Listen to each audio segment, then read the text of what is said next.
ചെമ്പനീർ പൂവിൻ്റെ പുത്തൻ പ്രമോ വിശേഷത്തിലേക്ക് ഏവർക്കും സ്വാഗതം. ഈ പ്രമോ ഇഷ്ടപ്പെടുവാണെങ്കിൽ സബ്സ്ക്രൈബ് ചെയ്യണേ, സപ്പോർട്ട് ചെയ്യണേ. മതിയും ചന്ദ്രമതിയും ആണെങ്കിൽ പേടിച്ച് വിറച്ച് നിൽക്കുകയാണ്.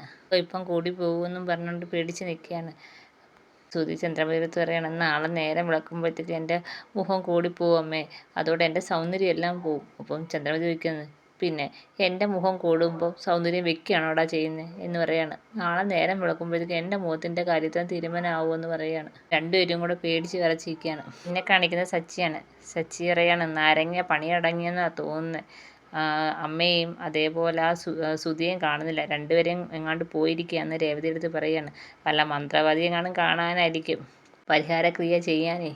സച്ചി പറഞ്ഞതുപോലെ അവരേതോ മന്ത്രവാദിയുടെ എത്തി എന്തൊക്കെയോ പൂജിച്ച് വാങ്ങിച്ച് ആരും കാണാതെ കൊണ്ടുവന്ന് പൂജാമുറി വെക്കാൻ വരുന്നു. സുധിയാണെങ്കിൽ പേടിച്ച് വിറച്ച് ഇങ്ങനെ തുള്ളുക. ഇതൊക്കെയാണ് ഇന്നത്തെ പ്രൊമോയിൽ കാണിച്ചിരിക്കുന്നത്. എല്ലാവർക്കും ഇഷ്ടപ്പെട്ടത് സബ്സ്ക്രൈബ് ചെയ്യണേ, സപ്പോർട്ട് ചെയ്യണേ.